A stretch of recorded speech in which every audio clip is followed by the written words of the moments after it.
नमस्कार दोस्तों, हमारे इस यूट्यूब चैनल पर आप सभी का स्वागत है।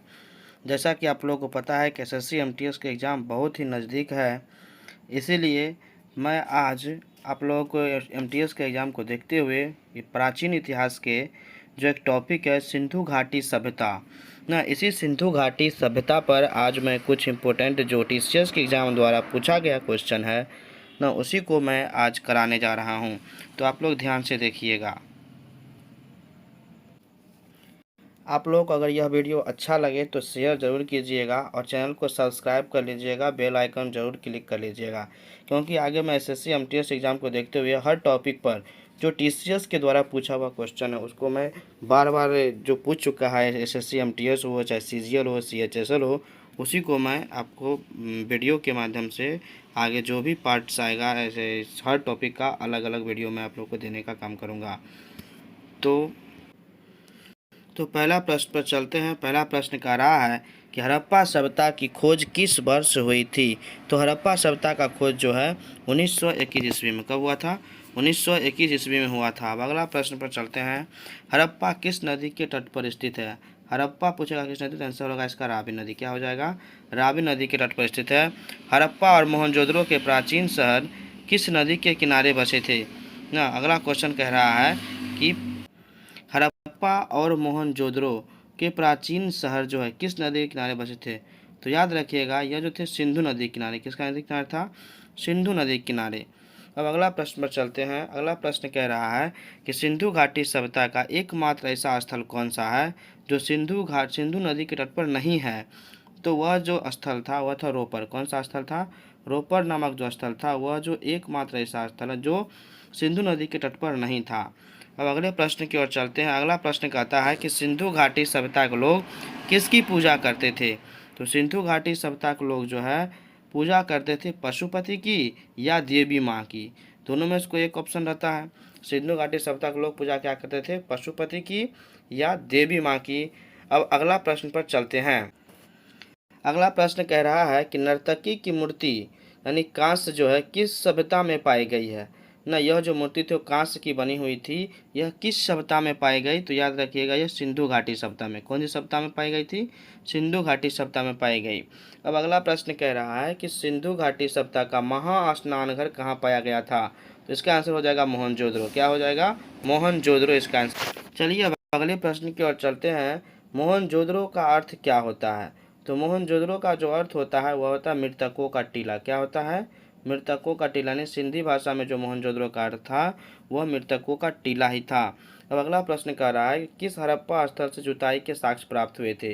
जो खेत में जुताई होती है वो जुताई का जो साक्ष्य मिला था हड़प्पा स्थल के कौन सा हड़प्पा स्थल से प्राप्त हुआ था? तो यह हड़प्पा स्थल कालीबंगा में है। कहाँ में है?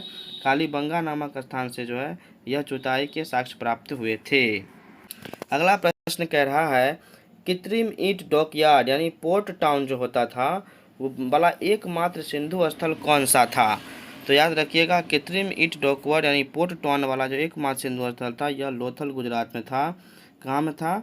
तो लोथल गुजरात में था। कहाँ में था? लोथल गुजरात में था। याद रखिएगा। और यह क्वेश्चन जो है एसएससी जो है 9 बार क्वेश्चन को रिपीट किया है ना। अभी तक जितना भी एसएससी की एग्ज़ाम हुआ है यह क्वेश्चन 9 बार किसी न किसी एग्ज़ाम में रिपीट हो चुका है, इसलिए क्वेश्चन बहुत ही इंपॉर्टेंट क्वेश्चन है। चलिए अब अगला प्रश्न की ओर चलते हैं। अगला प्रश्न कहता है कि सुरकोटदा का पुरातात्विक स्थल किस राज्य में स्थित है ना। सुरकोटदा जो एक पुरातात्विक यानी पुराना स्थल जो है पुरातात्विक स्थल है यह किस राज्य में है? तो इसका आंसर हो जाएगा गुजरात में। कहाँ हो जाएगा? गुजरात में स्थित है। अब अगला प्रश्न कहते हैं। अगला प्रश्न कह रहा है कि हड़प्पा संस्कृति स्थल सनौली ना, याद रखिएगा सनौली किस राज्य में स्थित है? तो सनौली जो एक शहर था, सनौली जो हड़प्पा कालीन का जो स्थल है यह उत्तर प्रदेश राज्य में है। कहाँ में है?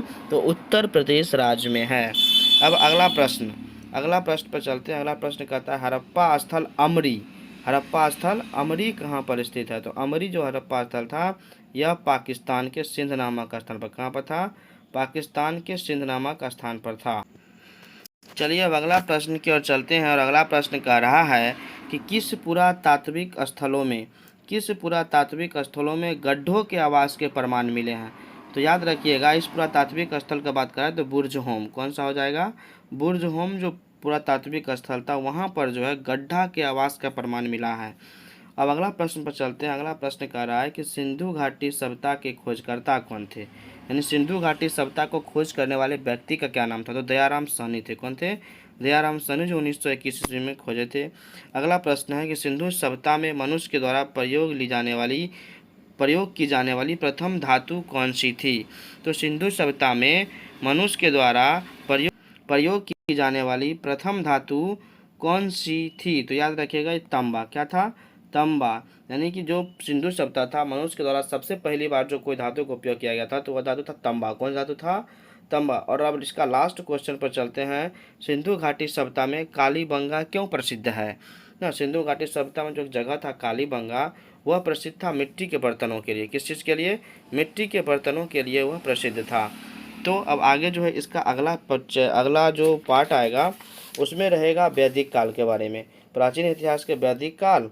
इसके बाद जो आएगा उसमें उसमें जो रहेगा प्राचीन इतिहास के बौद्ध धर्म और जैन धर्म के बारे में वीडियो आएगा। तो आगे आप लोग इस वीडियो अगर देखना चाहते हैं ज़्यादा मात्रा में ना, हर टॉपिक पर वीडियो देखना चाहते हैं, तो आप लोग चैनल को सब्सक्राइब कर लीजिए और आगे भी शेयर कीजिए, ताकि जो SSC MTS के अभ्यर्थी हैं उनको भी फ़ायदा मिल सके। क्योंकि इस बार जानते हैं SSC MTS में जो है इस बार सिलेबस को चेंज किया गया है, परीक्षा पैटर्न को चेंज किया गया है। तो इस बार सिर्फ मैथ रीजनिंग को क्वालिफाई माना गया है, लेकिन आपका जो मेरिट बनेगा कहीं ना कहीं GK GS और इंग्लिश से बनने वाली, तो GK GS बहुत ही महत्वपूर्ण भूमिका निभाएगी। इसलिए अगर GK GS ठीक करना चाहते हैं तो चैनल को सब्सक्राइब कर लीजिए और बेल आइकन भी दबा दीजिए, ताकि जब भी मैं वीडियो अपलोड करूं तो सबसे पहले आपको नोटिफिकेशन मिल सके और मैं हर टॉपिक का जो भी TCS के द्वारा पूछा गया उसका मैं वीडियो बनाकर आप लोगों के लिए बहुत जल्द ही प्रोवाइड करा दूंगा, ताकि एग्ज़ाम तक में आप लोग का कवर कर लिया जाए। Thank you.